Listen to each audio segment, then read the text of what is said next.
ಶ್ರೀ ಗುರುಭ್ಯೋ ನಮಃ. ಶ್ರೀ ಪರಮಗುರುಭ್ಯೋ ನಮಃ. ಶ್ರೀಮದಾನಂದತೀರ್ಥ ಭಗವತ್ಪಾದಾಚಾರ್ಯ ಗುರುಭ್ಯೋ ನಮಃ. ಹರಿ ಓಂ. ನಾರಾಯಣಾಯ ಪರಿಪೂರ್ಣಗುಣಾರ್ಣವಾಯ ವಿಶ್ವೋದಯಸ್ಥಿತಿಲಯೋ ನಿಯತಿಪ್ರದಾಯ ಜ್ಞಾನಪ್ರದಾಯ ವಿಬುಧಾ ಸುರಸೌಖ್ಯದುಗ್ಧಸತ್ಕಾರಣಾಯ ವಿತತಾಯ ನಮೋ ನಮಸ್ತೆ. ಭೂಷಾರತ್ನಂ ಭುವನವಲಯಸ್ಯಾಖಿಲಶ್ಚಾರ್ಯರತ್ನಂ ಲೀಲಾರತ್ನಂ ಜಲಧಿದುಹಿತುಃ ದೇವತಾ ಮೌಲಿರತ್ನಂ ಚಿಂತಾರತ್ನಂ ಜಗತಿ ಭಜತಾಂ ಸತ್ಸರೋಜದ್ಯುರತ್ನಂ ಕೌಸಲ್ಯಾಯ ಲಸತು ಮಮರುನ್ಮಂಡಲೆ ಪುತ್ರರತ್ನಂ ಮಹಾವ್ಯಾಕರಣಾಂಬೋಧಿಮಂಥಮಾನಸಮಂದರಂ ಕವಯಂತಂ ರಾಮಕೀರ್ತ್ಯ ಹನುಮಂತಮುಪಾಸ್ಮಹೇ. ಯಸ್ಯ ವಾಕ್ಕಾಮಧೇನುರ್ನಃ ಕಾಮಿತಾರ್ಥಾನ್ ಪ್ರಯಚ್ಛತಿ ಸೇವೇತಂ ಜಯ ಯೋಗೀಂದ್ರಂ ಕಾಮಬಾಣಚ್ಛಿದಂ ಸದಾ. ಪೂಜ್ಯಾಯ ರಾಘವೇಂದ್ರಾಯ ಸತ್ಯಧರ್ಮರತಾಯ ಚ ಭಜತಾಂ ಕಲ್ಪವೃಕ್ಷಾಯ ನಮತಾಂ ಕಾಮಧೇನವೇ. ಯಸ್ಯ ವಾಕ್ಕಾಮಧೇನುರ್ನಃ ಕಾಮಿತಾರ್ಥಾನ್ ಪ್ರಯಚ್ಛತಿ ಸೇವೇತಂ ಜಯ ಯೋಗೀಂದ್ರಂ ಕಾಮಬಾಣಚ್ಛಿದಂ ಸದಾ. ಪೂಜ್ಯಾಯ ರಾಘವೇಂದ್ರಾಯ ಸತ್ಯಧರ್ಮರತಾಯ ಚ ಭಜತಾಂ ಕಲ್ಪವೃಕ್ಷಾಯ ನಮತಾಂ ಕಾಮಧೇನವೇ. ಸತ್ಯಾಭಿಜ್ಞಕರಾಬ್ಜೋತ್ಥಾನ್ ಪಂಚಾಶದ್ವರ್ಷಪೂಜಕಾನ್ ಸತ್ಯಪ್ರಮೋದತೀರ್ಥಾರ್ಯಾನ್ ನೌಮಿ ನ್ಯಾಯಸುಧಾರತಾನ್. ಶಾಸ್ತ್ರೇಷು ಪಾರದೃಶ್ವಾನಂ ಶಾಸ್ತ್ರಜ್ಞೇಷು ಚ ವತ್ಸಲಂ ದೀನಭಕ್ತೋದ್ಧಾರಕರಂ ಸತ್ಯಾತ್ಮಾನಂ ಗುರುಂ ಭಜೆ. ಆಪಾದಮೌಲಿಪರ್ಯಂತಂ ಗುರುಣಾಂ ಆಕೃತಿಂ ಸ್ಮರೇತ್ ತೇನ ವಿಘ್ನಾಃ ಪ್ರಣಶ್ಯಂತಿ ಸಿದ್ಧ್ಯಂತಿ ಚ ಮನೋರಥಾಃ. ಶ್ರೀ ಗುರುಭ್ಯೋ ನಮಃ. ಹರಿ ಓಂ. ಶ್ರೀರಾಮಚಂದ್ರ ಜಿಂಕೆಯನ್ನು ಹುಡುಕಿಕೊಂಡು ಹೋಗಿದ್ದಾನೆ. ಈ ಕಡೆ ಸೀತಾದೇವಿಯ ಆಜ್ಞೆಯಂತೆ ಲಕ್ಷ್ಮಣನು ಕೂಡ ತಾನು ರಾಮನನ್ನು ಹುಡುಕಿಕೊಂಡು ಹೊರಟಿದ್ದ. ಈ ಕಡೆ ರಾವಣ ತಾನು ಸೀತೆಯ ಆಕೃತಿಯನ್ನು ಅಪಹರಣ ಮಾಡಿಕೊಂಡು ಹೋಗ್ತಾ ಇದ್ದಾನೆ. ರಾಮನಿಗೂ ಲಕ್ಷ್ಮಣನಿಗೂ ಭೇಟಿಯಾಗಿದೆ. ರಾಮ ಲಕ್ಷ್ಮಣನಿಗೆ ಹೇಳಿದ, ನಿನಗೆ ಮೊದಲೇ ಹೇಳಿದ್ದೆ ನಾನು, ಸೀತೆಯನ್ನು ಆ ಆಶ್ರಮದಲ್ಲಿ ಬಿಟ್ಟು ಬರಬೇಡ. ರಾಕ್ಷಸರೆಲ್ಲ ಅಲ್ಲಿ ಬಂದು ಅವಳನ್ನೇನಾದರೂ ತೊಂದರೆ ಕೊಟ್ಟರೆ, ತಿಂದು ಬಿಟ್ಟರೆ ಏನು ಮಾಡಬೇಕು ಅಂಥೇಳಿ ಎಲ್ಲ ಹೇಳಿದ್ದೆ. ಆದರೂ ಕೂಡ ಯಾಕೆ ಬಂದಿ ನೀನು? ಬೇಗನೆ ಹೋಗಿ ಆಶ್ರಮಕ್ಕೆ ಹೋಗಿ ನೋಡೋಣ ಅಂತ ಹೋಗ್ತಾ ಇದ್ದಾರೆ. ಅಲ್ಲಿ ಆಶ್ರಮ ಪ್ರವೇಶ ಮಾಡಿದ್ದಾನೆ. ಸೀತೆಯನ್ನು ಕರೆದ.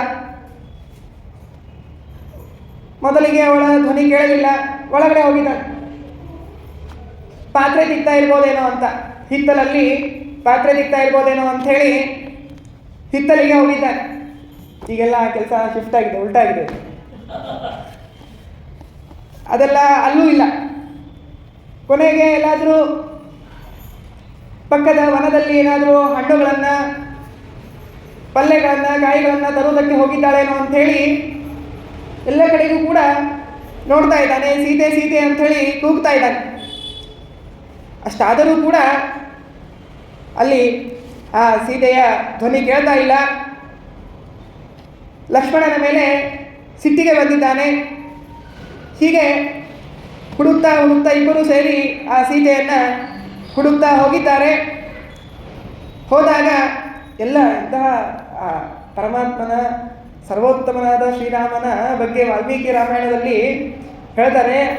ನಿಜವಾಗಿಯೂ ಕೂಡ ಈ ಮಕ್ಕಳನ್ನು, ಹೆಂಡತಿಯನ್ನು ಎಲ್ಲಾದರೂ ಜಾತ್ರೆಯಲ್ಲಿ ಕಳೆದುಕೊಂಡಾಗ ಮನುಷ್ಯ ಹೇಗೆ ವರ್ತಿಸ್ತಾನೋ ಸುತ್ತಮುತ್ತ ಇರೋರಿಗೆಲ್ಲ ಕೇಳ್ತಾರೆ. ಹೆಂಡತಿ ಕಳೆದಿರೋದ್ರ ಅಷ್ಟೇನೋ, ಹುಡುಕ್ಲಿಕ್ಕಿಲ್ಲೇನೋ, ಅದಕ್ಕೆ ಮಕ್ಕಳು ಅಂದಮೇಲೆ ನಿಮಗೆಲ್ಲ ಇದಾಯಿತು, ನಿಮಗೂ ಬೇಕಾಗಿರುತ್ತೆ. ಹೋದ್ರಾಯ್ತು ಚಲೋ ಅಂತೇಳಿ. ಆದರೆ ಮಗು ಕಳೆದಾಗ ಮಾತ್ರ ಹೀಗಾಗೋದಿಲ್ಲ. ಎಲ್ಲ ಕಡೆ ಹುಡುಕ್ತಾನೆ ಮನುಷ್ಯ.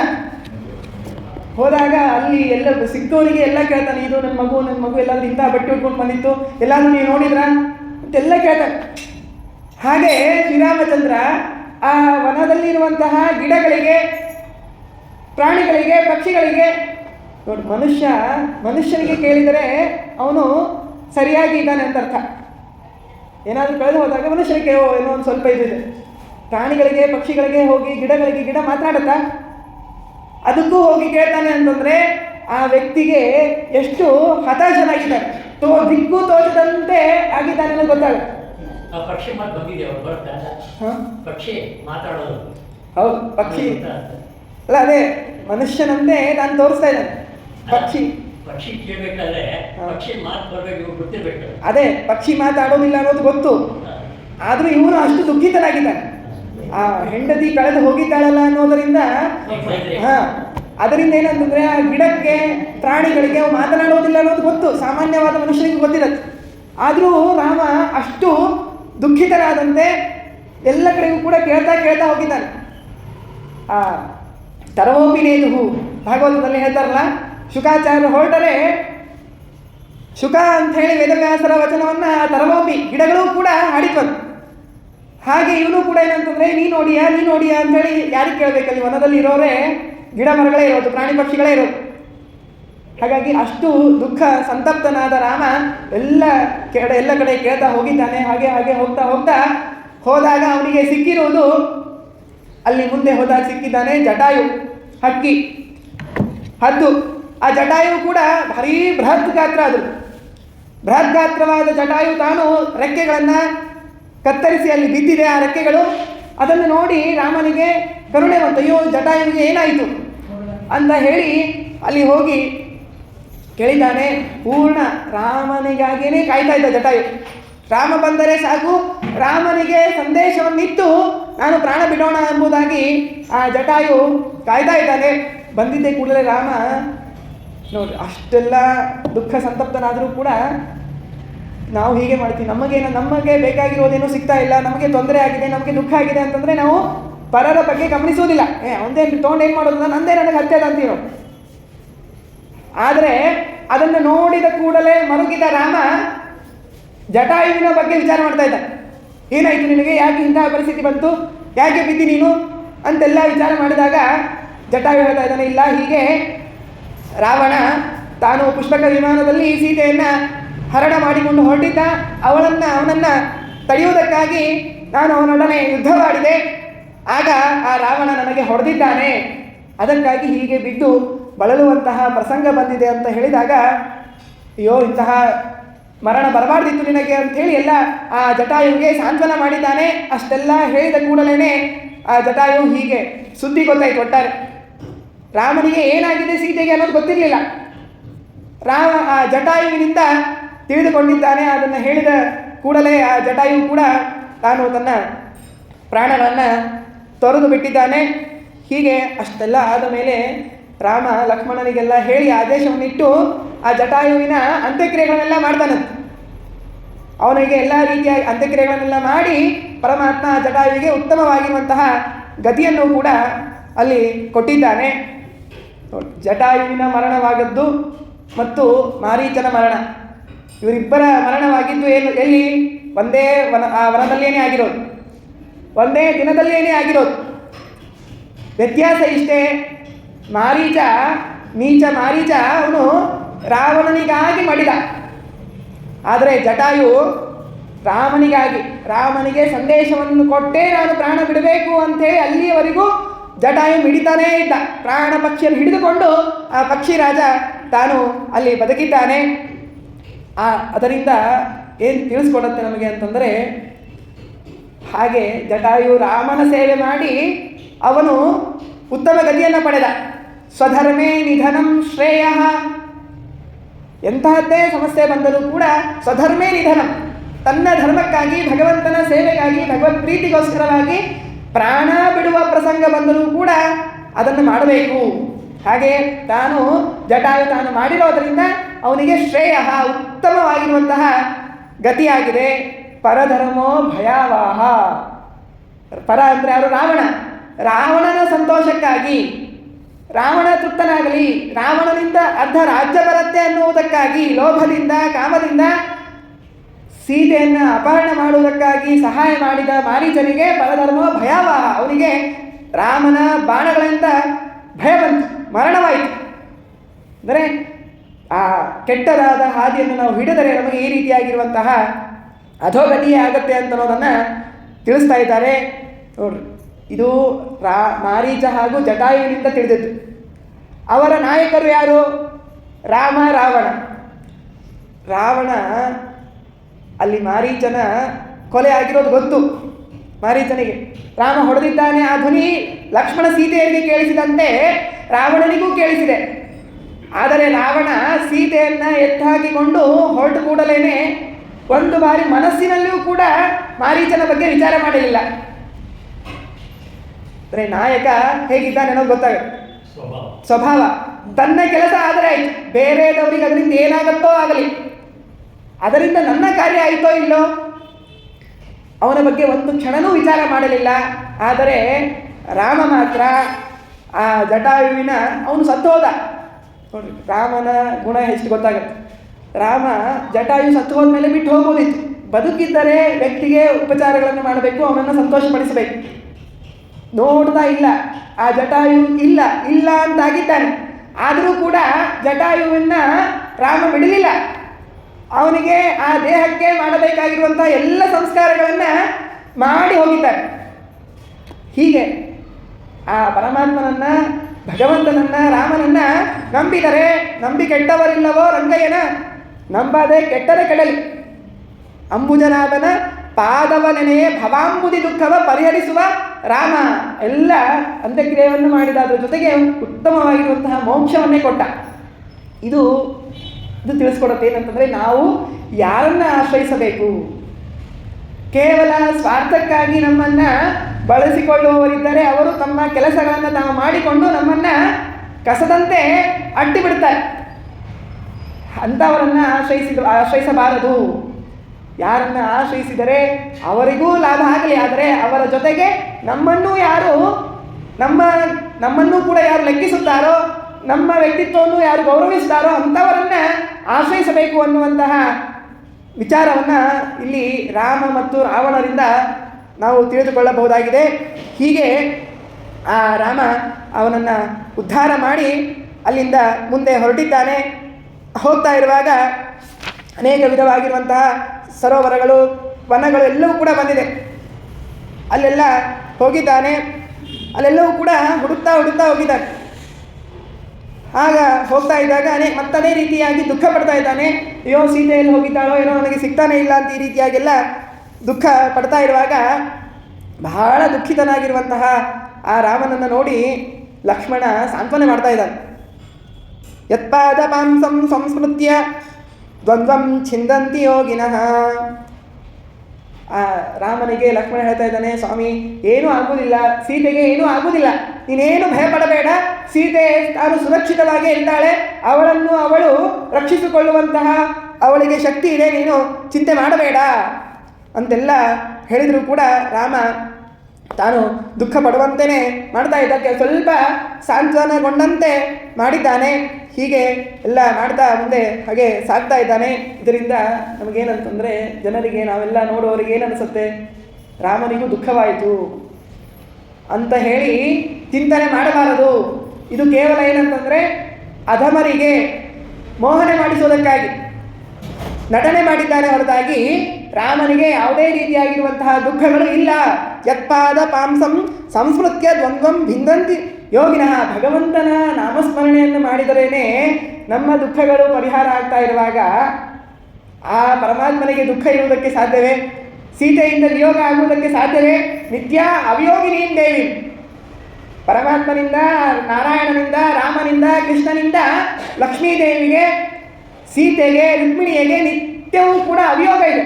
ಯಾವತ್ತೂ ಅವರಿಬ್ಬರ ಮಧ್ಯೆ ವಿಯೋಗ ಆಗುವುದಕ್ಕೆ ಸಾಧ್ಯ ಇಲ್ಲ. ಆದರೆ ನಮಂದೈ ಸಮದೃಶ್ಯತ, ಸೀತೆಯೊಡನೆ ರಾಮ ಇದ್ದಾನೆ, ಇದ್ದರೂ ಕೂಡ ನಮಗೆ ಕಾಣಿಸ್ತಾ ಇಲ್ಲ, ಕಾಣದೇ ಇರುವಂತೆ ನಾವು ನಟನೆ ಮಾಡ್ತಾ ಇದ್ದಾರೆ. ಹೀಗೆ ನಾವು ತಿಳಿದುಕೊಂಡ್ರೇನೆ ಏನಂತಂದರೆ, ತ್ಯಕ್ತ್ವಾ ನೀರಂ ಯಥಾ ಕ್ಷೀರಂ ಹಂಸಾಸ್ತೆ ಸಂಪದಾಂ ಪದಂ. ಹೀಗೇನೆ ತಿಳ್ಕೊಳ್ಬೇಕು. ತಿಳಿದುಕೊಂಡಾಗ ಏನಂತಂದರೆ, ಹಂಸ ಇದೆ, ಹಂಸ ಪಕ್ಷಿ ತಾನೇನು ಮಾಡುತ್ತೆ, ಹಾಲನ್ನು ನೀರನ್ನು ಬೆರೆಸಿ ಹಾಕಿದಾಗ ಕೇವಲ ಹಾಲನ್ನು ಮಾತ್ರ ಸ್ವೀಕರಿಸುತ್ತೆ. ಹಾಗೆ ಈ ರಾಮನಲ್ಲಿರುವಂತಹ ಗುಣಗಳನ್ನು ಮಾತ್ರ ನಾವು ಸ್ವೀಕಾರ ಮಾಡಬೇಕು. ರಾಮ ಮಾಡಿರುವಂತಹ ಇಂತಹ ವಿಡಂಬನೆಗಳನ್ನು ನೋಡಿ ರಾಮನೂ ನಮ್ಮಂತೆ ದುಃಖ ಪಡ್ತಾನೆ. ರಾಮನಿಗೂ ನಮಗೂ ಏನು ವ್ಯತ್ಯಾಸ ಇದೆ? ರಾಮನು ನಮ್ಮಂತೆ ದುಃಖ ಪಡುವುದಾದಂತಾದರೆ ನಾವು ಪ್ರವಚನಕ್ಕೆ ಹೇಗೆ ಬರಬೇಕು? ಅವನು ನಮ್ಮೊಡನೆ ಪ್ರವಚನಕ್ಕೆ ಬರಬೇಕು, ಯಾಕೆ ಅವನಿಗೂ ದುಃಖ ಇದೆ. ಹೀಗೆ ಏನೇನೋ ವಿಚಾರವನ್ನು ಮಾಡಿ ನಾವು ಆ ಕೆಟ್ಟದಾದ ಹಾದಿಯನ್ನು ಹಿಡಿಬಾರ್ದು. ರಾಮನಿಗೆ ಯಾವುದೇ ದುಃಖವಿಲ್ಲ ಅನ್ನೋದನ್ನು ತಿಳಿದುಕೊಳ್ಳಬೇಕು ಅಂತ ಈ ರೀತಿಯಾಗಿ ಹೇಳಿದ್ದಾರೆ. ಯಾರು ಈ ರೀತಿಯಾಗಿ ತಿಳಿದುಕೊಳ್ತಾರೋ ಆ ಪದಂ ಸ್ಮ ಪ್ರಪದ್ಯಂತೆ ಸಗರ ಕ್ಷೀರಬಾಯಿವತ. ಹೀಗೆ ಯಾರು ತಿಳ್ಕೊಳ್ತಾರೋ ಅವರು ಕೂಡ ಹಾಲು ಕುಡಿದಂತೇನೆ. ಆದರೆ ನಾವು ಭಗವಂತನಲ್ಲಿ ದೋಷ ಇಲ್ಲ, ಗುಣಗಳೇ ಇದೆ ಅಂತ ತಿಳಿದುಕೊಂಡರೆ ಆ ನೀರಿನನ್ನು ಬಿಟ್ಟು ಹಾಲು ಕುಡಿದಂತೆ. ದೋಷ ಇದೆ ಅಂತ ನಾವು ತಿಳಿದುಕೊಂಡರೆ ಹಾಲಿನೊಡನೆ ವಿಷವನ್ನು ಬೆರೆಸಿ ಕುಡಿದಂತೆ. ಏನಾಗುತ್ತೆ? ಹಾಲಲ್ಲಿ ವಿಷವನ್ನು ಬೆರೆಸಿ ಕುಡಿದ್ರೆ ದುಃಖ ಆಗುತ್ತೆ, ಮರಣವಾಗುತ್ತೆ. ಹಾಗೆ ಭಗವಂತನಲ್ಲಿ ದೋಷವನ್ನು ತಿಳಿದುಕೊಂಡರೆ ನಮಗೆ ದುಃಖವಾಗುವುದು, ನರಕಗಳಲ್ಲಿ ಅನರ್ಥ ಆಗುತ್ತೆ ಅಂತ ಅನ್ನೋದನ್ನು ಹೀಗೆ ತಿಳಿಸ್ತಾ ಇದ್ದಾರೆ. ಅದಕ್ಕಾಗಿ ರಾಮ ತಾನು ಈ ರೀತಿಯಾಗಿ ನಟನೆ ಮಾಡಿದಂತೆ ತಾನು ತೋರಿಸಿದ್ದಾನೆ. ಅಲ್ಲಿಂದ ತಾನು ಜನಸ್ಥಾನೇ ನಿಶಾಮ್ನೀತ್ವ ಪಶ್ಚಿಮಾಂ ಜಗ್ಮತೊಳು ದಿಶಂ, ಅಲ್ಲಿಂದ ಆ ಜನಸ್ಥಾನದಲ್ಲಿ ರಾತ್ರಿಯನ್ನು ಕಳೆದು ಪಶ್ಚಿಮ ದಿಕ್ಕಿನ ಕಡೆಗೆ ತಾನು ಹೊರಟಿದ್ದಾನೆ. ಅಲ್ಲಿ ಹೋಗಬೇಕಾದಾಗ ಯೋಜನಾಯುತ ಬಾಹುಭ್ಯಾಂ ಸಿಂಹವ್ಯಾಲ ಮೃಗಾನ್ ಬಹೂನ್. ಯೋಜನಾಯುತ 2 ಯೋಜನದಷ್ಟು ಕೈಗಳನ್ನು ಮಾಡ್ತಾ ಇದ್ದಾನೆ.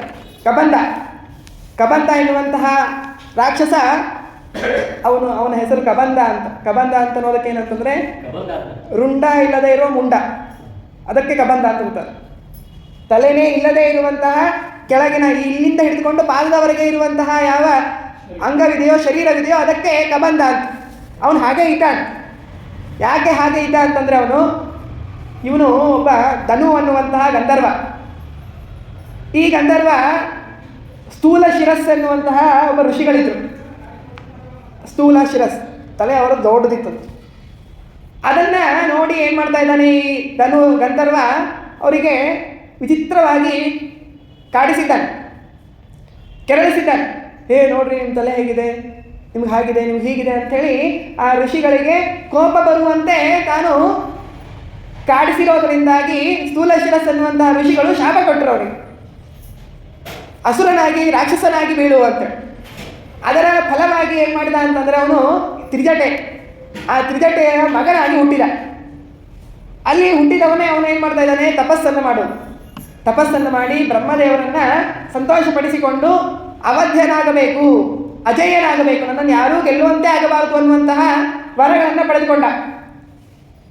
ಆ ವರ ಸಿಕ್ಕಿದ ಕೂಡಲೇ ಆ ಕಬಂದ, ಅಲ್ಲಿವರೆಗೂ ಅವನು ಕಬಂದ ಆಗಿರಲಿಲ್ಲ, ಆ ವರ ಸಿಕ್ಕಿದ ಕೂಡಲೇ ಏನು ಮಾಡಿದ? ಅವನಿಗೆ ಒಳ್ಳೆ ಪವರ್ ಸಿಕ್ಕಂಗೆ ಆಯಿತು.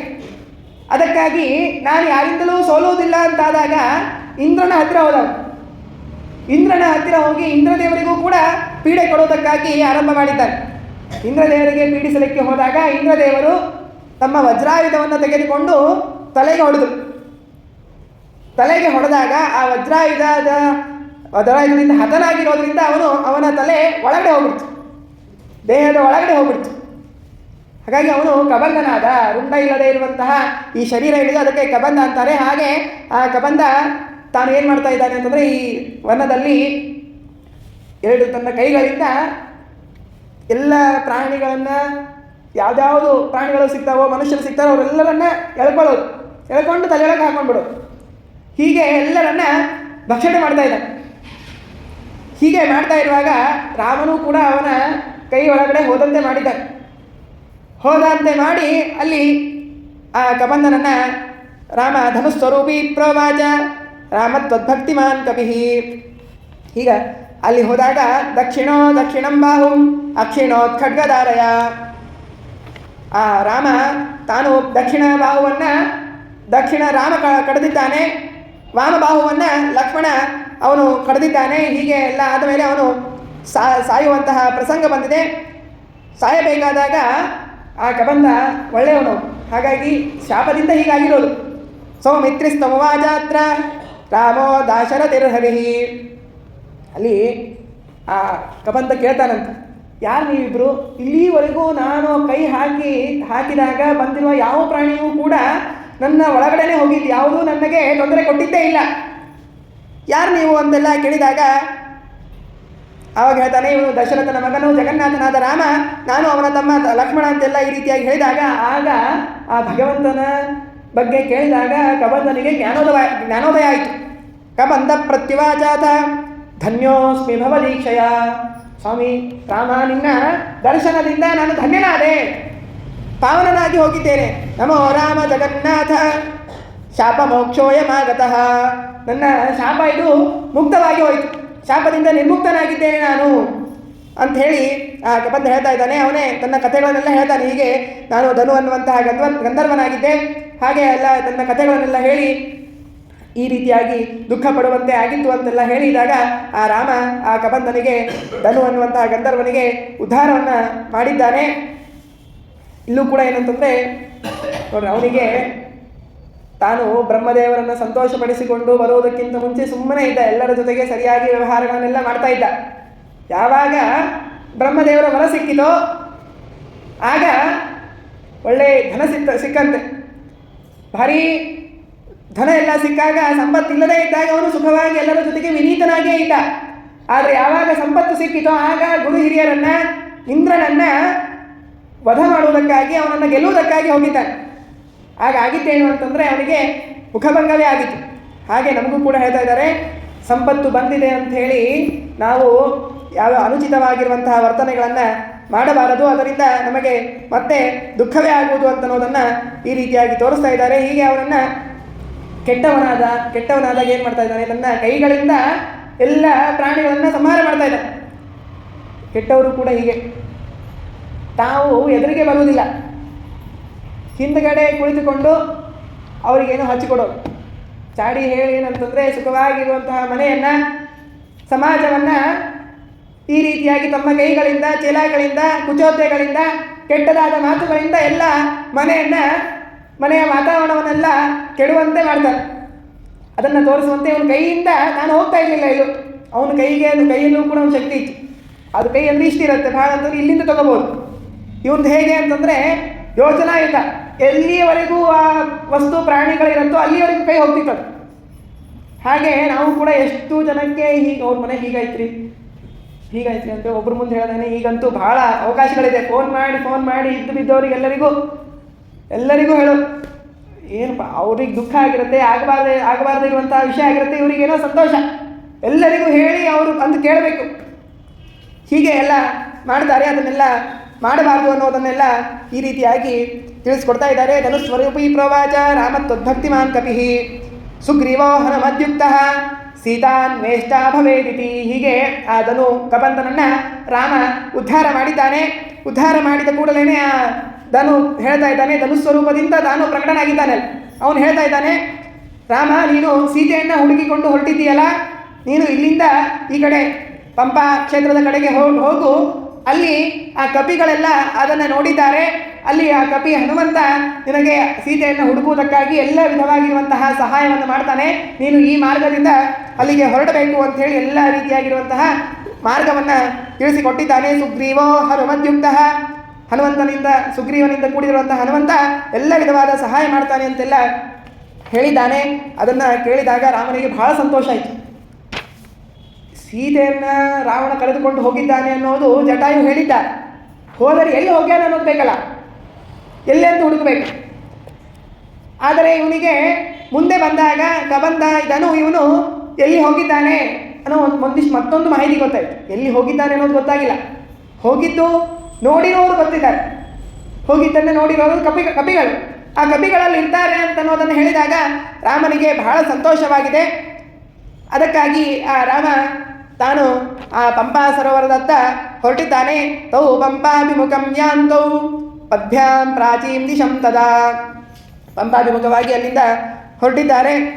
ಹೀಗೆ ಆ ಪಂಪಾ ಕ್ಷೇತ್ರ ಬಹಳ ಪುಣ್ಯವನ್ನು ಕೊಡುವಂತಹ, ಎಲ್ಲ ಪಾಪಗಳನ್ನು ನಾಶ ಮಾಡುವಂತಹ, ಸುಂದರವಾಗಿರುವಂತಹ, ರಮಣೀಯವಾಗಿರುವಂತಹ ಆ ಪಂಪಾ ಕ್ಷೇತ್ರದಲ್ಲಿ ಎಲ್ಲ ವಿಧವಾಗಿರುವಂತಹ ಸೌಲಭ್ಯಗಳಿತ್ತು. ಈ ಪಂಪಾ ಅಂತಂದ್ರೆ ಹಂಪಿ ಕ್ಷೇತ್ರ. ಈಗ ಅಲ್ಲಿ ಹೋದರೆ ಅದನ್ನು ನೋಡುವುದೇ ಒಂದು ನಮ್ಮ ದುರ್ದೈವ ಅನ್ನುವಂತೆ ಅನಿಸುತ್ತೆ.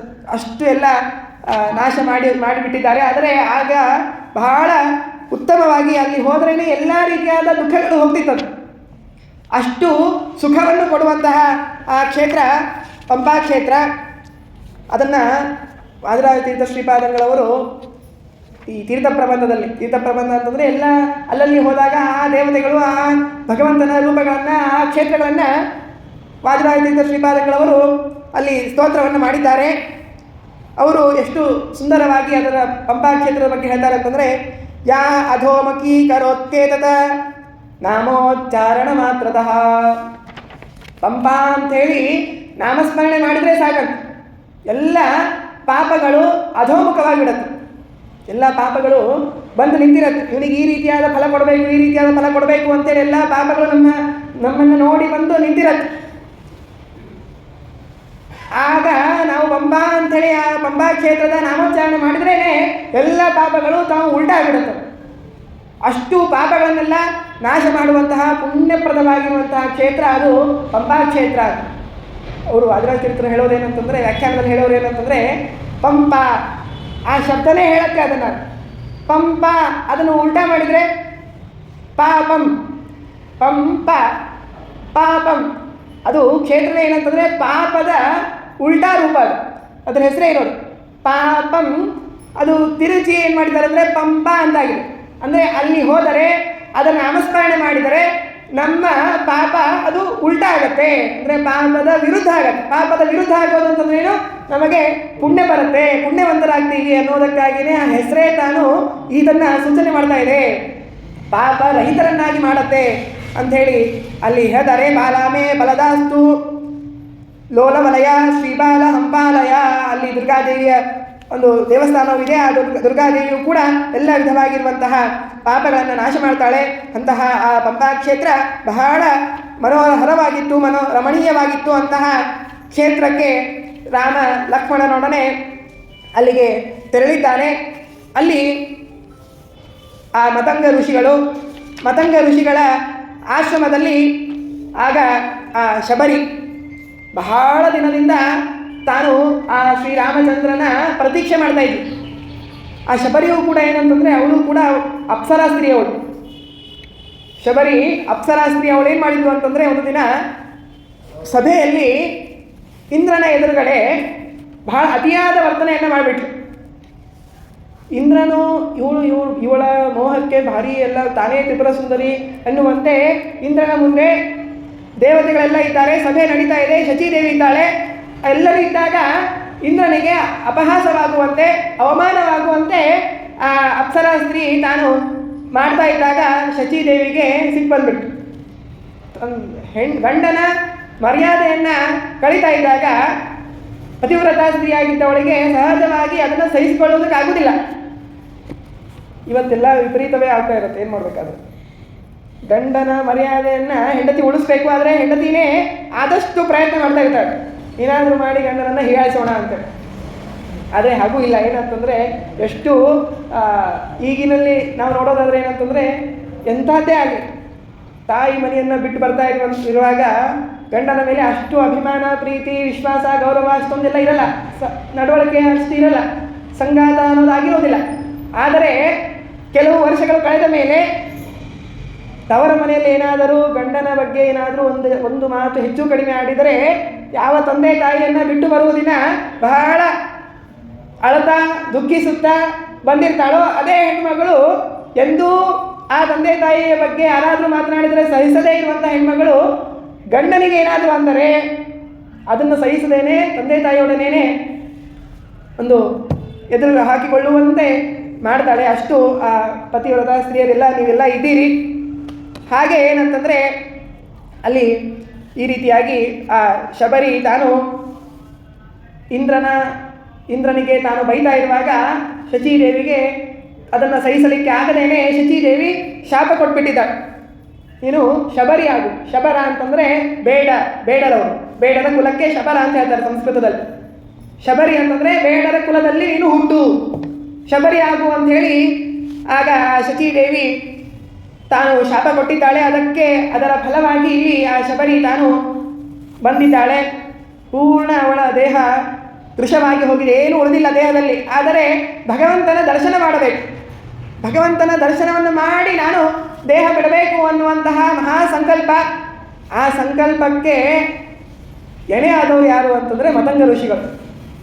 ಮತಂಗ ಋಷಿಗಳು ಹೇಳ್ತಾರೆ, ಆಗಮಿಷ್ಯತಿ ಕಾಗುಸ್ತಃ ಸುಪುಣ್ಯಂ ತವ ಚಾಶ್ರಮಂ ಸದೇ ಪ್ರತಿಗೃಹೀತವ್ಯ ರಾಮ ಸೌಮಿತ್ರಿಣಾ ಸಹ. ನೀನೇನು ಚಿಂತೆ ಮಾಡಬೇಡ, ನಿನಗೆ ರಾಮನ ದರ್ಶನ ಆಗೇ ಆಗತ್ತೆ.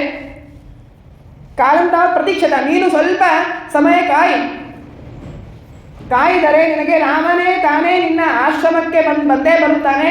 ಅಲ್ಲಿವರೆಗೂ ನೀನು ಕಾಯಬೇಕು ಅಂತ ಹೇಳಿ ಮತಂಗ ಋಷಿಗಳು ತಾವು ಹೇಳಿದ್ದರು. ಅದಕ್ಕಾಗಿ ಆ ಶಬರಿ ತಾನು ಕಾಯ್ತಾ ಇದ್ದಾಳೆ. ಇದರಿಂದ ನಮಗೆ ಸೂಚನೆ ಮಾಡ್ತಾರೆ ಏನಂತಂದರೆ, ಪ್ರತಿಯೊಬ್ಬ ಜೀವನಿಗೂ ಕೂಡ ಅಪರೋಕ್ಷ ಜ್ಞಾನ ಆಗುವುದು ಅಂತಂದರೆ ಅದು ಬಿಂಬಮೂರ್ತಿಯ ದರ್ಶನ ಆಗೋದು. ಬಿಂಬಮೂರ್ತಿಯನ್ನು ಕಂಡಾಗಲೇ ನಮಗೆ ಮೋಕ್ಷ ಆಗೋದು. ನಾವು ಎಲ್ಲ ಪರಮಾತ್ಮನ ಉಪಾಸನೆ ಮಾಡ್ತಾ ಇದ್ದೀವಿ. ಈಗ ರಾಮನ ಉಪಾಸನೆ ಮಾಡ್ತೀವಿ, ಕೃಷ್ಣನ ಉಪಾಸನೆ ಮಾಡ್ತೀವಿ, ಎಲ್ಲ ದೇವರ ಉಪಾಸನೆಗಳನ್ನೆಲ್ಲ ಮಾಡ್ತೀವಿ. ಇದೆಲ್ಲ ಮಾಡುವುದು ಯಾವುದಕ್ಕೋಸ್ಕರ ಅಂತಂದರೆ ಬಿಂಬಮೂರ್ತಿ ಯಾವುದು ಅಂತ ತಿಳಿದುಕೊಳ್ಳೋದಕ್ಕೋಸ್ಕರ. ಎಲ್ಲರ ಜೀವದಲ್ಲಿ ಪ್ರತಿಬಿಂಬದಲ್ಲಿ ಒಂದು ಬಿಂಬಮೂರ್ತಿ ಇದೆ. ಅದು ಯಾವುದು ಅನ್ನೋದು ನಮಗೆ ಗೊತ್ತಿಲ್ಲ, ಯಾವುದು ಅಂತನ್ನೋದು. ಆದರೆ ಎಲ್ಲವೂ ಕೂಡ ಎಲ್ಲ ರೂಪಗಳಿಂದ ಪರಮಾತ್ಮನಿಗೆ ಅಭೇದ ಇದೆ. ಹಾಗಾಗಿ ನನ್ನ ಬಿಂಬಮೂರ್ತಿ ರಾಮ ಅಂತೇಳಿ ನಾವು ಚಿಂತನೆ ಮಾಡ್ತಾ ಇರ್ತೀವಿ. ಆದರೆ ಅದರಿಂದ ನಮಗೆ ಮೋಕ್ಷ ಆಗುವುದಿಲ್ಲ. ಈ ಬಿಂಬಮೂರ್ತಿ ನಮ್ಮದು ಯಾವುದು ಅಂತ ನಮಗೆ ಹೇಳುವವರು ಯಾರು ಅಂತಂದರೆ, ಅನೇಕ ವರ್ಷದ, ಅನೇಕ ಕಾಲದ, ಅನೇಕ ಜನ್ಮಗಳ ಸಾಧನೆಯ ಪರಿಪಕ್ವತೆ ಪಡೆದಾಗ ನಮಗೆ ನಿಯತ ಗುರುಗಳ ದರ್ಶನ ಆಗುತ್ತೆ. ನಮ್ಮ ನಿಯತ ಗುರುಗಳು ಬಂದು, ಆ ಗುರುಗಳು ನಮ್ಮ ಈ ಎಲ್ಲ ಅನಾದಿ ಕಾಲದ ಈ ಎಲ್ಲ ಸಾಧನೆಯನ್ನು ಅರಿತ ಗುರುಗಳು ಬಂದು ಹೇಳ್ತಾರೆ, ನಿನ್ನ ಬಿಂಬಮೂರ್ತಿ ಇದು ಇದೆ. ಉದಾಹರಣೆಗೆ ನಿನ್ನ ಬಿಂಬಮೂರ್ತಿ ರಾಮ, ನಿನ್ನ ಬಿಂಬಮೂರ್ತಿ ಕೃಷ್ಣ ಅಂಥೇಳಿ ನಮ್ಮ ನಿಯತ ಗುರುಗಳು ತಾವು ಉಪದೇಶ ಮಾಡ್ತಾರೆ. ಹೀಗೆ ನೀನು ಇದನ್ನೇ ಉಪಾಸನೆ ಮಾಡಬೇಕು, ಈ ಮಂತ್ರದಿಂದಲೇ ಉಪಾಸನೆ ಮಾಡಬೇಕು, ಹೀಗೆ ಉಪಾಸನೆ ಮಾಡಬೇಕು, ಹೀಗೆ ಇಷ್ಟು. ಆ ಗುರುಗಳ ಸ್ವರೂಪ ಎಂಥದ್ದು ಅಂತಂದರೆ ಅವ್ರು ಹೇಳ್ತಾರೆ, ಇಷ್ಟು ದಿನ ನೀನು ಉಪಾಸನೆ ಮಾಡು, ಆವಾಗ ನಿನಗೆ ದರ್ಶನ ಆಗುತ್ತೆ. ಅಂದರೆ ಕಾಲವು ಕೂಡ ಈ ರೀತಿಯಾಗಿ ನಾನು ಹೇಳಿದ ರೀತಿಯಲ್ಲಿ ನೀನು ಉಪಾಸನೆ ಮಾಡಿದರೆ ಇಷ್ಟು ದಿನಕ್ಕೆ ನಿನಗೆ ಭಗವಂತನ ದರ್ಶನ ಆಗುತ್ತದೆ. ಅಲ್ಲಿ ಹಂತಕ್ಕೆ ನಾವು ಹೋದಾಗ ಯಾವುದರ ಬಗ್ಗೆನೂ ನಾವು ಈ ಸಂಸಾರದ ಬಗ್ಗೆ ಅದು ಇದು ನಮಗೆ ಎಲ್ಲ ಬಿಟ್ಬಿಡ್ತೀವಿ. ನಾವು ಎಲ್ಲವನ್ನು ಬಿಟ್ಟು ಗುರುಗಳು ಹೇಳಿದ್ದಾರೆ ಅದನ್ನು ಹಾಗೆ ಕೇಳಬೇಕು ಅನ್ನುವಂತಹ ಉತ್ತಮವಾಗಿರುವಂತಹ ಮನಸ್ಥಿತಿ ಬಂದಿರುತ್ತೆ. ಹಾಗೆ ನಮ್ಮ ಬಿಂಬಮೂರ್ತಿಯನ್ನು ಉಪದೇಶ ಮಾಡಿ ಅದನ್ನು ತಿಳಿಸಿಕೊಟ್ಟಾಗ, ಅದರಂತೆ ಉಪಾಸನೆ ಮಾಡಿದಾಗ ನಮಗೆ ಅಪರೋಕ್ಷ ಜ್ಞಾನವಾಗುತ್ತದೆ ಅನ್ನೋದನ್ನು ಇಲ್ಲಿ ಮತಂಗ ಋಷಿಗಳ ಮೂಲಕ ತಿಳಿಸ್ತಾ ಇದ್ದಾರೆ. ಮತಂಗ ಋಷಿಗಳು ರಾಮ ನಿನಗೆ ಬಂದು ದರ್ಶನ ಕೊಟ್ಟೇ ಕೊಡ್ತಾನೆ, ನೀನು ಕಾಯಬೇಕು ಅಂತ ಹೇಳಿದರು. ಅದಕ್ಕಾಗಿ ಆ ಶಬರಿ ತಾನು ಕಾಯ್ತಾ ಇದ್ದಾಳೆ. ರಾಮ ಬಂದಿದ್ದಾನೆ. ಬಂದಾಗ ಆ ರಾಮನಿಗೆ ಕೈಯಿಂದ ಎತ್ತು ಕೊಡುವುದಕ್ಕೂ ಶಕ್ತಿ ಇಲ್ಲ, ಅಷ್ಟು ಆಯುಷ್ಯ ಆಗೋಗಿದೆ ಅವಳು. ಆದರೂ ಕೂಡ ಭಕ್ತಿಯಿಂದ ಚದುರಿ ಶಬರಿ ಇದ್ದ ಬದರಿಯ ಫಲವನ್ನು ಮುದದಿ ಸೇವಿಸಿದ ರಾಮಹರೆ ಅನ್ನುವಂತೆ ಆ ರಾಮ ಆ ಶಬರಿ ಕೊಟ್ಟಿರುವಂತಹ ಹಣ್ಣನ್ನು ಸ್ವೀಕಾರ ಮಾಡಿದ್ದಾನೆ. ಪತ್ರಂ ಪುಷ್ಪಂ ಫಲಂ ತೋಯಂ ಯೋಮೇ ಭಕ್ತ್ಯಾ ಪ್ರಯಚ್ಛತಿ. ನಾವು ಕೊಡುವಂತಹದ್ದು ಭಾರಿ ನಮಗೆ ಅನುಕೂಲತೆ ಇದೆ. ಬಹಳ ಅಭಿಷೇಕ ಮಾಡಬೇಕಾದಾಗ ಎಲ್ಲ ಪಚಕರ್ಪೂರ, ಲವಂಗ, ಯಾಲಕ್ಕಿ, ಕೇಸರಿ ಎಲ್ಲ ಹಾಕಿ ಅಭಿಷೇಕ ಮಾಡಿದ್ದಾನೆ. ರಾಮ ತೆಗೆದುಕೊಳ್ತಾನೆ ಅಂತ ಅಂದ್ಕೊಂಡ್ರೆ ಅದು ನಮ್ಮ ಭ್ರಮೆ ಅಷ್ಟೇ, ನಮ್ಮ ಹುಚ್ಚತನ ಅದು. ರಾಮನಿಗೆ ಅವುಗಳ ಯಾವ ಕೊರತೆಯೂ ಇಲ್ಲ, ಅದರ ಅವಶ್ಯಕತೆಯೂ ಇಲ್ಲ, ಅದರ ಅಪೇಕ್ಷೆಯೂ ಇಲ್ಲ. ಪರಿಪೂರ್ಣನಾಗಿರುವಂತಹ ರಾಮ ಅವನು ಅಪೇಕ್ಷಿಸುವುದೇನಂತಂದರೆ ನಾವು ಮಾಡುವಂತಹ ಭಕ್ತಿಯಿಂದ ಕೊಡು. ನಿನ್ನ ಹತ್ರ ಏನಿದೆಯೋ, ಏನೂ ಇಲ್ಲ, ನನ್ನ ಹತ್ರ ದಾರಿದ್ರ್ಯ ಇದೆ, ನಾನು ಏನೂ ಮಾಡಲಿಕ್ಕಾಗೋದಿಲ್ಲ, ಒಂದು ಈ ಲೋಟದಲ್ಲಿ ನೀರು ಕೊಡ್ತೀನಿ, ನನಗೆ ಕೊಡೋ ನೀರನ್ನು, ಕೊಡೋ ಹಣ್ಣನ್ನು, ಕೊಡೋ ಎಲೆಗಳನ್ನು ಭಕ್ತಿಯಿಂದ ಕೊಡು, ಅದನ್ನು ನಾನು ಸ್ವೀಕಾರ ಮಾಡ್ತೇನೆ. ಇವನೇ ಭಕ್ತಿಯ ಪ್ರಯತ್ನ. ಹಾಗೆ ಅತ್ಯಂತ ಭಕ್ತಿಯಿಂದ ಆ ಶಬರಿ ಆ ಹಣ್ಣುಗಳನ್ನು ಕೊಟ್ಟರೆ ಪರಮಾತ್ಮ ಅದನ್ನು ಸ್ವೀಕಾರ ಮಾಡಿ ಅವಳಿಗೆ ಮೋಕ್ಷವನ್ನೇ ಕೊಟ್ಟಿದ್ದಾನೆ. ಹೀಗೆ ಆ ಪ್ರಸಾದವನ್ನು, ಹಣ್ಣನ್ನು ಪರಮಾತ್ಮ ಸ್ವೀಕಾರ ಮಾಡಿದ್ದಾನೆ. ಇದರಿಂದ ಈ ಧನುರ್ಮಾಸ, ಹಾಗಾಗಿ ನಾವು ಕೂಡ ಎಲ್ಲ ಅನೇಕ ವಿಧವಾದ ಎಲ್ಲ ವ್ರತಗಳನ್ನು ನಿಮಗೆ ಗೊತ್ತಿದೆ. ಈ ಧನುರ್ಮಾಸದಲ್ಲಿ ಏನು ಮಾಡಬೇಕು ಅಂಥೇಳಿ, ಮುದ್ಗಾನ್ನವನ್ನು ಸೂರ್ಯೋದಯ ಕಾಲಕ್ಕಿಂತ ಮುಂಚೆ ಭಗವಂತನಿಗೆ ನಿವೇದನೆ ಮಾಡಬೇಕು. ಒಂದು ದಿನ ಈ ರೀತಿಯಾಗಿ ಧನುರ್ಮಾಸದಲ್ಲಿ ಭಗವಂತನ ಪೂಜೆಯನ್ನು ಮಾಡಿದರೆ 1000 ವರ್ಷ ಪೂಜೆ ಮಾಡಿದರೆ ಎಷ್ಟು ಪುಣ್ಯ ಬರಬೇಕೋ ಅಷ್ಟು ಪುಣ್ಯ ಬರುತ್ತಂತೆ. ಮತ್ತು ಆ ವಿಶೇಷವಾಗಿ ಏನಾದರೂ ಸರೋವರಕ್ಕೆ ನದಿಗೆ ಹೋಗಿ ಸ್ನಾನ ಮಾಡಿದರೆ ಒಂದೊಂದು ಹೆಜ್ಜೆಗೆ ಒಂದು ಹೆಜ್ಜೆ ನಾವು ಸರೋವರಕ್ಕೆ ಹೋಗೋದಕ್ಕೆ ಇಡುವಂಥ ಪ್ರತಿಯೊಂದು ಹೆಜ್ಜೆಗೂ ಕೂಡ ಅಶ್ವಮೇಧ ಯಾಗ ಮಾಡಿದಷ್ಟು ಪುಣ್ಯ ಬರುತ್ತದೆ. ಅಷ್ಟು ಪುಣ್ಯ ಹೇಳಿದ್ದಾರೆ. ನಿಜವಾಗ್ಲೂ ಕೊಡ್ಬೇಕನ್ಸುತ್ತೆ. ಯಾಕಂದರೆ ಇಷ್ಟು ಚಳಿ ಒಳಗಡೆ ಹಾಸಿಗೆ ಬಿಟ್ಟು ಹೇಳೋದಕ್ಕೆ ಒಂದಿಷ್ಟು ಏನಾದರೂ ರಿವಾರ್ಡ್ಸ್ ಬೇಕು. ಅಲಾರಾಮ್ ಇಟ್ಕೊಂಡು ಎಲ್ಲ ಆದರೂ ಕೂಡ ಎದ್ದಿರ್ತೀವಿ, ಎಚ್ಚರ ಆಗಿರುತ್ತೆ. ಆದರೂ ಆ ಚಳಿಗೆ ಹಚ್ಕೊಂಡು ಮಲ್ಕೋಬೇಕು ಅನಿಸ್ತಾ ಇರುತ್ತೆ. ಅಂಥದ್ದು ಆ ಸರೋವರಕ್ಕೆ ನದಿಯನ್ನು ಹುಡುಕಿಕೊಂಡು ಹೋಗಬೇಕಾದಾಗ ಎಷ್ಟು ಚಳಿ ಆಗಲಿಕ್ಕಿಲ್ಲ. ಆದರೆ ಅಷ್ಟು ಕಷ್ಟಪಟ್ಟರೆ ಅದಕ್ಕೆ ಅಷ್ಟು ಫಲವನ್ನು ಹೇಳಿದ್ದಾರೆ. ಹಾಗೆ ಏನಂತಂದರೆ ಭೋಜನ, ಸಕುಟುಂಬ ಸಪರಿವಾರ ಭೋಜನವನ್ನು ಮಾಡಿಸ್ಬೇಕಂತೆ. ಅದಕ್ಕೆ ಆಗಲಿಲ್ಲ ಅಂತಂದ್ರೂ ಕೂಡ ದಂಪತಿಗಳನ್ನಾದರೂ ಕರೆದು ಭೋಜನ ಮಾಡಿಸ್ಬೇಕಂತೆ. ಯಾಕೆ ಅಂತಂದರೆ ಅದಕ್ಕೆ ಒಂದು ಕಥೆ ಹೇಳ್ತಾರೆ. ಒಬ್ಬ ರಾಜ ಇದ್ದ, ರೇವಾ ತೀರೆ ಪುರಾ ರಾಜ ಸತ್ಯಸಂಧ ಇತೀರಿತಃ. ಅವನ ಹೆಸರು ಸತ್ಯಸಂಧ ಅಂತ. ಅವನು ಹೆಸರೇನೋ ಚೆನ್ನಾಗಿತ್ತು, ಆದರೆ ಅವನ ಕೃತ್ಯಗಳು ಸರಿ ಇರಲಿಲ್ಲ.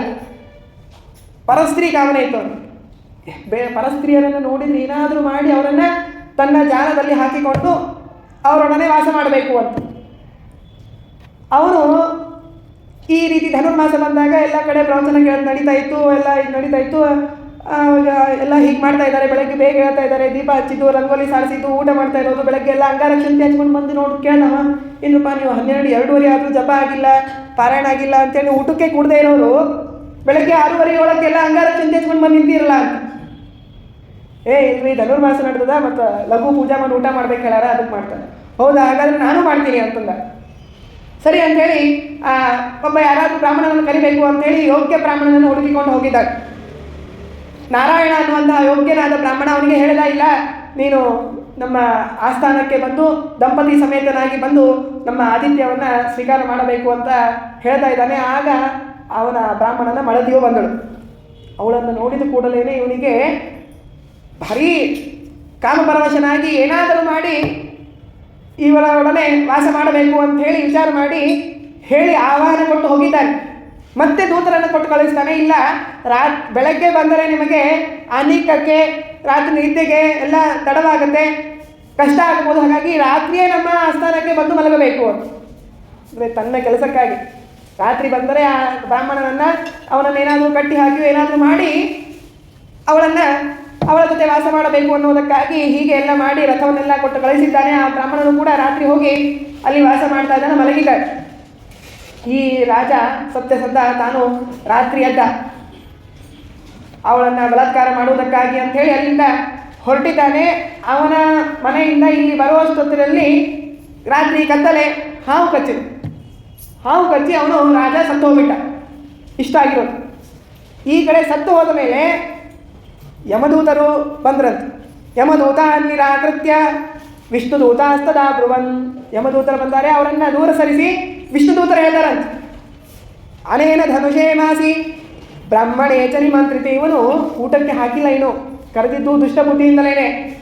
ಆದರೆ ಬ್ರಾಹ್ಮಣರನ್ನು ನಿಮಂತ್ರಣ ಮಾಡಿದ್ದಾನೆ, ಬ್ರಾಹ್ಮಣರನ್ನು ಭೋಜನಕ್ಕೆ ಕರೆದಿದ್ದಾನೆ. ಅದರಿಂದಲೇ ಇವನು ಇವತ್ತು ಮುಕ್ತನಾಗ್ತಾನೆ, ನರಕಕ್ಕೆ ಬರುವುದಕ್ಕೆ ಅವನು ಯೋಗ್ಯನಲ್ಲ ಅಂಥೇಳಿ ವಿಷ್ಣುದೂತರೆಲ್ಲರೂ ಕೂಡ ಅವನನ್ನು ಕರೆದುಕೊಂಡು ಹೋಗಿದ್ದಾರೆ. ಹೇಳುವ ತಾತ್ಪರ್ಯ ಏನು ಅಂತಂದರೆ, ಬ್ರಾಹ್ಮಣ ಭೋಜನ ಮಾಡಿಸುವುದಕ್ಕೆಲ್ಲ, ಬ್ರಾಹ್ಮಣ ಭೋಜನಕ್ಕೆ ನಿಮಂತ್ರಣ ಕೊಟ್ಟರೇನೆ ಅಷ್ಟೊಂದು ಪುಣ್ಯ ಬಂತಂತವನಿಗೆ. ಇನ್ನು ಬ್ರಾಹ್ಮಣ ಭೋಜನ ಮಾಡಿಸಿದರೆ ಎಷ್ಟು ಪುಣ್ಯ ಬರಲಿಕ್ಕಿಲ್ಲ. ಹಾಗಾಗಿ ಅಷ್ಟು ಮಹತ್ತರವಾಗಿರುವಂತಹ ಪುಣ್ಯಪ್ರದವಾಗಿರೋದು ಆ ಧನುರ್ಮಾಸದ ಭೋಜನ. ಹಾಗೆ ಆ ಶಬರಿಯು ಕೂಡ ರಾಮನಿಗೆ ಭೋಜನವನ್ನು ಫಲಗಳನ್ನೆಲ್ಲ ಅರ್ಪಣೆ ಮಾಡಿದ್ದಾಳೆ. ಅದನ್ನು ಸ್ವೀಕಾರ ಮಾಡಿ ಶ್ರೀರಾಮಚಂದ್ರ ಅವಳಿಗೆ ಅಲ್ಲೇ ಅವಳು ಅಗ್ನಿ ಪ್ರವೇಶವನ್ನೆಲ್ಲ ಮಾಡಿದ್ದಾಳೆ. ಅವಳಿಗೆ ಉತ್ತಮವಾಗಿರುವಂತಹ ಗತಿಯನ್ನು ಕೂಡ ಪರಮಾತ್ಮ ನೀಡಿದ್ದಾನೆ. ಹೀಗೆ ಅಲ್ಲಿಂದ ತಾನು ಋಷ್ಯಮುಖ ಪರ್ವತದಲ್ಲಿ ಅಲ್ಲಿ ಹೋಗಿದ್ದಾನೆ. ಅಲ್ಲಿ ಹನುಮಂತ ದೇವರ ದರ್ಶನ ಆಗಿದೆ. ಹನುಮಂತ ದೇವರನ್ನು ನೋಡಿ ಬಹಳ ಸಂತೋಷಪಟ್ಟಿದ್ದಾನೆ. ಅಲ್ಲಿ ಆ ಸುಗ್ರೀವನ ಸಹಾಯದಿಂದ ಸುಗ್ರೀವ ಮತ್ತು ರಾಮನಿಗೂ ಒಪ್ಪಂದ ಆಯಿತು, ನೀವು ವಾಲಿಯನ್ನು ಸಂಹಾರ ಮಾಡಬೇಕು ಅಂತೇಳಿ ಅಲ್ಲಿ ವಾಲಿಯ ಸಂಹಾರವನ್ನೆಲ್ಲ ಮಾಡಿದ್ದಾರೆ. ಏನು ತಿಳಿಸ್ತಾ ಇದ್ದಾರೆ ಅಂತಂದರೆ, ವಾಲಿಯವನು ಇಂದ್ರನ ಅವತಾರ, ಇಂದ್ರ ಸುಗ್ರೀವನ ಸೂರ್ಯನ ಅವತಾರ. ಸೂರ್ಯ ಹಾಗೂ ಇಂದ್ರ ಇವರಿಬ್ಬರಲ್ಲಿ ಇಂದ್ರ ಇವನು ತಾರತಮ್ಯಲ್ಲಿ ಮೇಲೆ ಬರ್ತಾನೆ, ಕಕ್ಷೆಯಲ್ಲಿ ಮೇಲೆ ಬರ್ತಾನೆ, ಸೂರ್ಯ ಇವನು ಕೆಳಗಡೆ ಇದ್ದಾನೆ.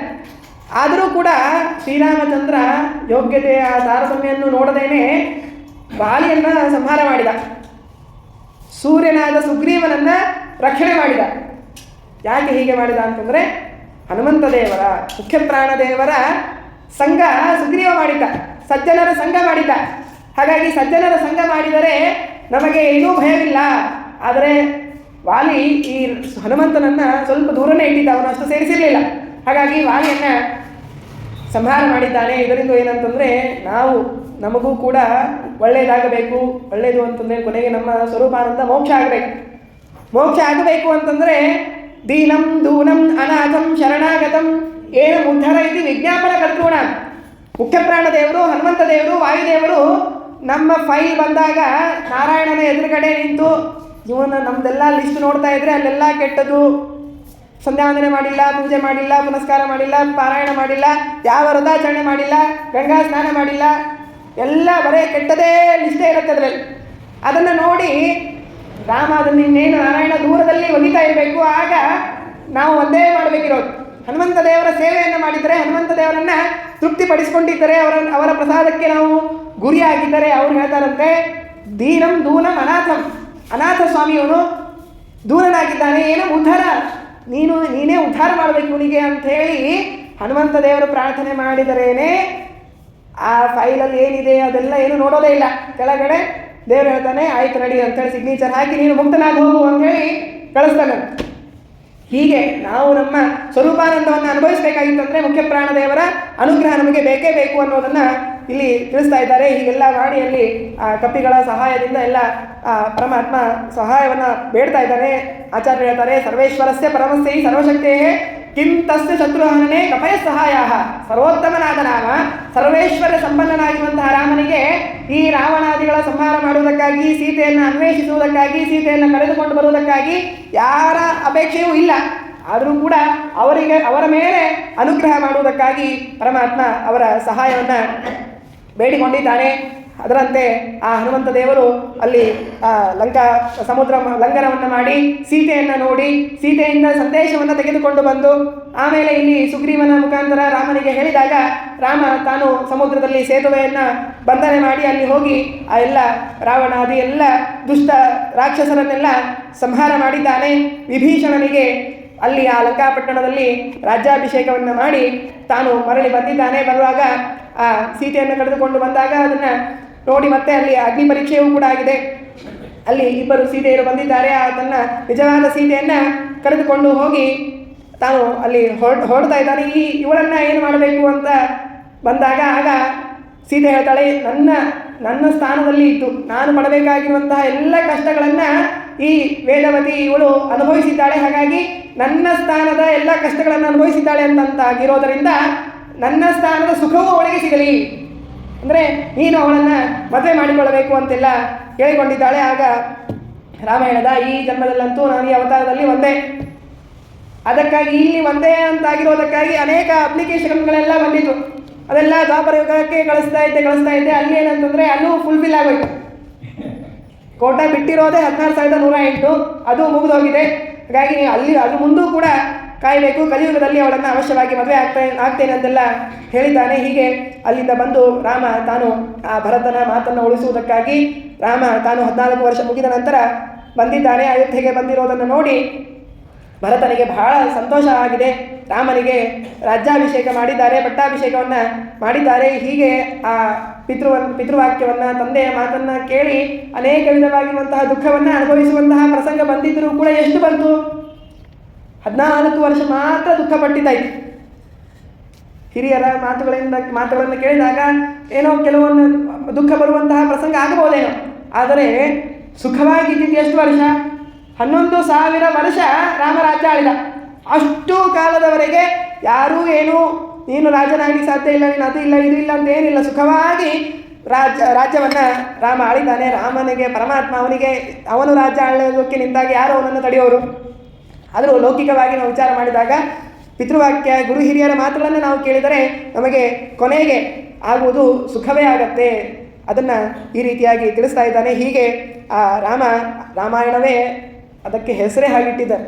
ರಾಮಾಯಣ, ಅಯಣ ಅಂತಂದರೆ ನಡೆದು ಬಂದ ದಾರಿ, ರಾಮ ನಡೆದು ಬಂದ ದಾರಿ ಅಂತ. ಯಾಕೆ ಹಾಗಿಡಬೇಕಾಯಿತು ಅಂತಂದರೆ, ಆ ರಾಮ ನಡೆದು ಬಂದ ದಾರಿಯಲ್ಲಿ ನಾವು ನಡೆದರೆ ನಮಗೂ ಕೂಡ ರಾಮನಿಗೆ ಹೇಗೆ ಸುಖವಾಯಿತೋ ಹಾಗೆ ನಮಗೂ ಕೂಡ ಮುಂದೆ ಸುಖವೇ ಆಗತ್ತೆ ಅನ್ನೋದನ್ನು ತಿಳಿಸುವುದಕ್ಕಾಗಿ ರಾಮಾಯಣ ಯಾವ್ಯಾವ ಪ್ರಸಂಗಗಳಲ್ಲಿ ಹೇಗೆ ಹೇಗೆ ವರ್ತನೆ ಮಾಡಬೇಕು ಅನ್ನೋದನ್ನೆಲ್ಲ ನಮಗೆ ತಿಳಿದು ಬರುತ್ತೆ ಅನ್ನೋದನ್ನು ಹೀಗೆ ಈ ಮುಖಾಂತರ ತಿಳಿಸ್ತಾ ಇದ್ದಾರೆ.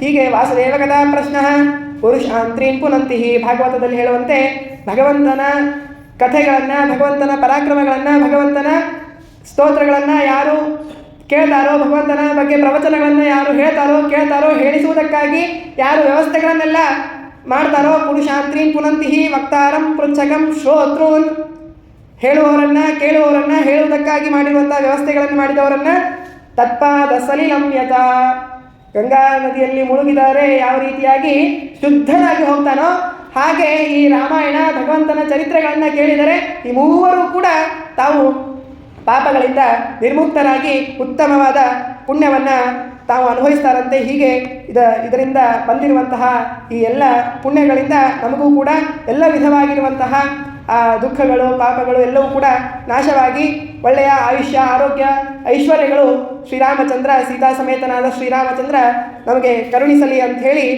ಪ್ರಾರ್ಥನೆಯನ್ನು ಮಾಡ್ತಾ, ವಿಶೇಷವಾಗಿ ಮಾಧ್ವ ಸಂಘದ ಎಲ್ಲ ಸದಸ್ಯರಿಗೂ ಕೂಡ, ನನಗೆ ಗೊತ್ತಿರೋದು ಅವರೊಬ್ಬರ ಹೆಸರು ರಘುನಾಥನವರು, ಉಳುಕಿದ ಇವರು ಅವರೆಲ್ಲರೂ ಕೂಡ ಬಹಳ ಶಿಸ್ತಾಗಿ ಎಲ್ಲ ರೀತಿಯಾಗಿರುವಂತಹ ವ್ಯವಸ್ಥೆಗಳನ್ನು ಫೋನ್ ಮಾಡಿ ಕರೆದು ವ್ಯವಸ್ಥೆ ಮಾಡೋದು ನಿಜವಾಗಿಯೂ ಬಹಳ ಕಷ್ಟಕರವಾದದ್ದು.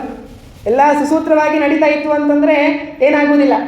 ಕೊನೆಯ ಕ್ಷಣದಲ್ಲಿ ಏನೋ ಆಗಿ ಬರದೇ ಇರುವಂತಹ ಪ್ರಸಂಗಗಳು ಬಂದಾಗ ತಮ್ಮ ಕೆಲಸಗಳಿದ್ದರೂ ಕೂಡ ಅದನ್ನೆಲ್ಲ ವ್ಯವಸ್ಥೆ ಮಾಡೋದೆಲ್ಲ ಬಹಳ ಕಷ್ಟದ ಕೆಲಸ.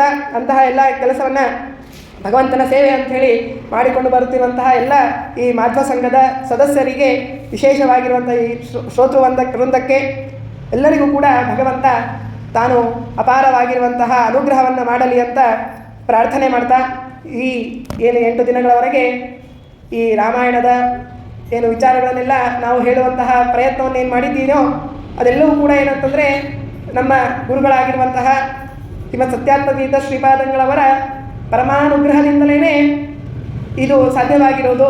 ಅನೇಕ ಟಿಪ್ಪಣಿ ಟೀಕೆಗಳನ್ನು, ಗ್ರಂಥಗಳನ್ನು ನೋಡುವುದು ಹೇಗೆ, ಅವುಗಳನ್ನು ತಿಳಿಯುವುದು ಹೇಗೆ ಅನ್ನೋದನ್ನೆಲ್ಲ ನಮಗೆ ಆ ಗುರುಗಳು ತಾವು ತಿಳಿಸಿಕೊಟ್ಟಿರೋದರಿಂದಲೇ, ಅವರು ನೀಡಿರುವಂತಹ ಮಾರ್ಗದರ್ಶನದಲ್ಲಿ, ಅವರು ಹಾಕಿಕೊಟ್ಟಿರುವಂತಹ ಈ ದಾರಿ ದೀಪದಿಂದ ನಾವು ಈ ರಾಮಾಯಣವನ್ನು ತಿಳಿದುಕೊಂಡು ಹೇಳುವಂತಹ ಪ್ರಯತ್ನವನ್ನು ಮಾಡಿದ್ದೇನೆ. ಅದೆಲ್ಲವೂ ಕೂಡ ಕೇಳಿರುವಂತಹ ನಿಮಗೆ ಬಂದಿರುವಂತಹ, ಅದರಿಂದ ಬಂದಿರುವಂತಹ ಪುಣ್ಯ, ಹೇಳಿರೋದರಿಂದ ಬಂದ ಪುಣ್ಯ, ಅದೆಲ್ಲವೂ ಕೂಡ ಆ ಭಗವಂತನ ಗುರುಗಳ ಅಂತರ್ಯಾಮಿ ಆಗಿರುವಂತಹ ಸೀತಾ ಸಮೇತನಾದ ಶ್ರೀರಾಮಚಂದ್ರನ ಪಾದಾರವಿಂದಗಳಲ್ಲಿ ಸಮರ್ಪಣೆಯನ್ನು ಮಾಡೋಣ. ಶ್ರೀಕೃಷ್ಣಾರ್ಪಣಮಸ್ತು.